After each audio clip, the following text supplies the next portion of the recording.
जिंदाबाद। नमस्ते, the freedom में आपका स्वागत है। महज 15 साल उसकी उम्र थी। अभी उसने सपने देखने शुरू किए थे कि दरिंदों ने उसके सारे सपने कुचल दिए, उसके साथ सामूहिक दुष्कर्म किया और फिर उसका गला घोंटकर मार डाला। बिहार में जदयू भाजपा की नई सरकार पर अभी से ही गहरे दाग लगने शुरू हो गए हैं। अपराधी जघन्य वारदातों को अंजाम दे रहे हैं और पुलिस उन्हें छू तक नहीं पा रही है। ऐसी घटनाओं से आहत आम जनता का आक्रोश बढ़ता ही जा रहा है। गया के बेला गांव का मामला यही साबित कर रहा है। गया के बेलागंज में नाबालिग किशोरी के साथ सामूहिक दुष्कर्म का मामला उग्र रूप लेता जा रहा है। लोग इंसाफ के लिए लगातार सड़कों पर उतरकर प्रदर्शन कर रहे हैं। 11 दिसंबर को बेलागंज के मेन थाना क्षेत्र के बेला गांव में वारदात को दरिंदों ने अंजाम दिया था। घटना कुछ इस तरह की है। किशोरी सुबह शौच के लिए घर से बाहर गई थी, जहां से कुछ दरिंदे उसे खींचकर अपने साथ ले गए। सामूहिक दुष्कर्म के बाद भेद खुलने के डर से युवती के पायजामे के नाड़े से उसका गला दबाकर दरिंदों ने हत्या कर दी।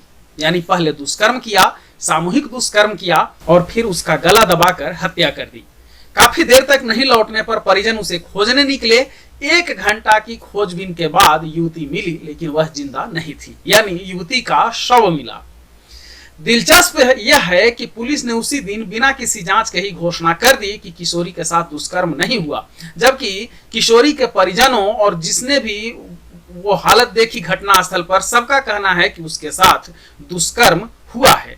जिस स्थिति में, जिस परिस्थिति में, जिस हालत में लाश मिली थी, लेकिन पुलिस ने उसी दिन बिना किसी जांच के ही घोषणा कर दी कि किशोरी के साथ दुष्कर्म नहीं हुआ। इससे यह साफ हो गया कि पुलिस पहले ही दिन से गुनाहगारों के पक्ष में काम कर रही थी।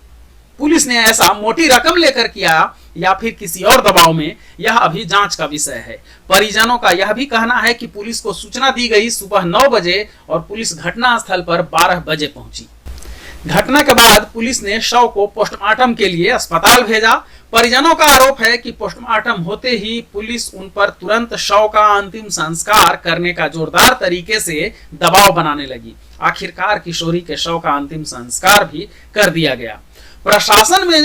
प्रशासन ने जो शुरू में रास्ता चुना था, उसी रास्ते पर अस्पताल प्रशासन भी चला और जो प्रशासन चाह रहा था वही रिपोर्ट दी अस्पताल ने भी।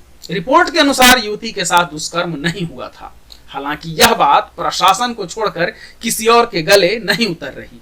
जिन लोगों ने भी घटनास्थल पर किशोरी के शव को देखा, उन सभी का कहना है कि उसके साथ सामूहिक दुष्कर्म हुआ है। यह पहली नजर में ही दिख रहा था।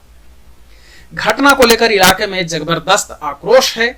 लोग किशोरी को इंसाफ दिलाने की मांग को लेकर लगातार प्रदर्शन कर रहे हैं। एबीवीपी सहित कई संगठनों ने गया में उग्र प्रदर्शन किया और अब यह प्रदर्शन राज्य भर में बढ़ता ही जा रहा है। जनता के दबाव और मामले को चर्चित होने के बाद कई बड़े नेता भी वहां पहुंचने लगे हैं। बढ़ते दबाव के बीच पूरी तहकीकात के लिए गया जिला प्रशासन ने एसआईटी का गठन किया है।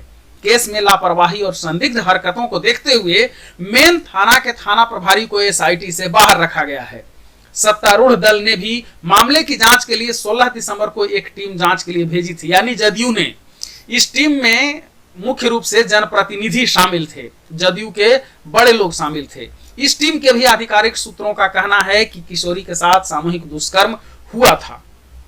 पीड़ित परिवार बेहद गरीब है, जिसका फायदा पहले दरिंदों ने उठाया और अब इसी बात का फायदा प्रशासन भी उठाने की कोशिश कर रहा है। देखना है कि मामले में किशोरी को इंसाफ मिलता है या नहीं। सुशासन में महिलाओं का विकास एक हकीकत है या भ्रामक नारा? कानून गरीबों के लिए भी है या सिर्फ अमीरों के पक्ष में काम करता है? दोषियों को बचाने की कोशिश करने वाले पुलिस कर्मियों पर और साक्ष्य मिटाने वाले डॉक्टरों पर क्या कार्रवाई होती है? ये कार्रवाई होती भी है या नहीं?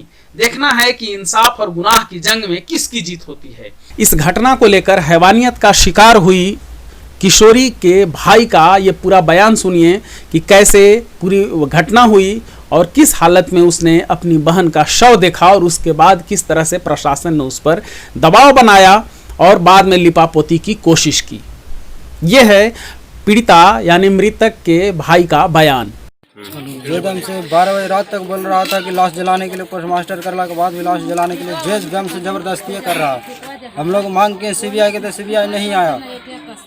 बोला कि सीबीआई आके यहाँ क्या करे, बोले जांच यहाँ होने के बाद लाश उठेगा, फिर भी जबरदस्ती लाश से उठवा दिया। उसके बाद पोस्टमास्टर के लिए सीधे हम लोग का 12 बजे छोड़ा, 12 बजे का रात के बाद भी बोला कि लाश जला दो। 4 आदमी है, 4 आदमी मिलकर लाश जला दो। 4 आदमी मिलकर कैसे लाश जला सकता है?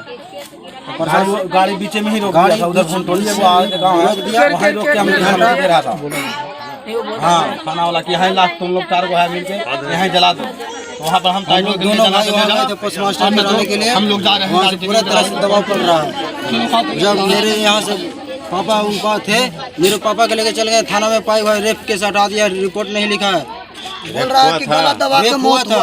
हम खुद बॉडी उठाए हैं। अच्छा, हम अपने बॉडी उठाए, नीचे पूरा सलवार खुला हुआ था, बहन पूरा नैरेटिव में कसा हुआ था। सलवार के बंद से सलवार के बदन तोड़ के प्रशासन बोल रहा है कि रेप होवे नहीं किया है। पोस्टमार्टम हुआ था, उसका वीडियो रिकॉर्डिंग हुआ था पोस्टमार्टम होते समय? नहीं, वो तो अंदर नहीं दिया था, भगा दिया था। डॉक्टर के नाम पूछे तो वो भी डॉक्टर को नाम क्या मतलब है? डॉक्टर भी पूरा गुस्सा उठा के आपको नाम से क्या मतलब है, आपको काम से मतलब है। थाना भी कुछ बोल रहा है। थाना तो पूरा दवा अभी तो नहीं कुछ बोला, लेकिन घड़ी दवा दे रहा था जिस समय लाश नहीं जला था। आपको कोई पे शक है? नहीं, आप हमको किसी को पर शक नहीं है। घटना कैसे कैसे हुआ था? घटना सवेरे हम लोग गए थे, भैंस गाय रखे हुए हैं, अभी भी है गाय, दूध पिए, और एगो आया था दूध लेने के, तो उनको भी दूध दे के चला दिए। और हम कहे कि लाओ हम जाते हैं दूध पी के बोझा उझा ढोगे, वही दूध वही निकाल के दिए। हम गए आगे से और चौच गए पीछे से पर्दा के लिए, झाड़ू वाड़ू पूरा करके पर्दा पर गई, तो फिर नहीं आई होने से वापस। 8 बजे गई है। 10 मिनट जैसे 10 मिनट बाद 5 मिनट के बाद मेरा माँ बाप खोजने लगा। 1 घंटा लग गया था। ये 1 घंटा लाश खोजने में मिला, नहीं लाश मिला। फिर हम लोग यहाँ 9:15 बजे पहुँचे। 9 बजे पहुँचे, मम्मी हमको ऐसे बोली कैसे ऐसा बात है। हम गए थे, मेरा बहन को इसी राहड़ में फेंका हुआ 1 घंटा के बाद मिला था लाश। 1 घंटा, हाँ, 1-1.5 घंटा का इसी लगभग मिला है। करीबन 9 बजे लाश मिला था। 9 बजे 8 बजे जी, हम लोग 9 बजे। अभी तो थाना कुछ नहीं बोल रहा है। अभी सर थाना कोई कार्रवाई नहीं कर रहा, नहीं कोई कुछ बोल रहा है। अगर आपको कोई पे शक है तो बताइए, कोई दबाव दे रहा है तो भी बताइए कि दबाव दे रहा है या कुछ नहीं। हम लोग अभी कोई दबाव नहीं दे रहा है। दबाव नहीं दे रहा थाना ही है। दबाव दे रहा है। थाना बार दबाव दे रहा है।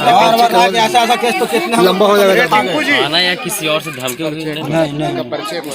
द फ्रीडम के लिए बेलागांव गया से जितेंद्र पुष्प की रिपोर्ट। हमारे साथ जुड़े रहने के लिए द फ्रीडम को सब्सक्राइब करें। धन्यवाद। जय हिंद।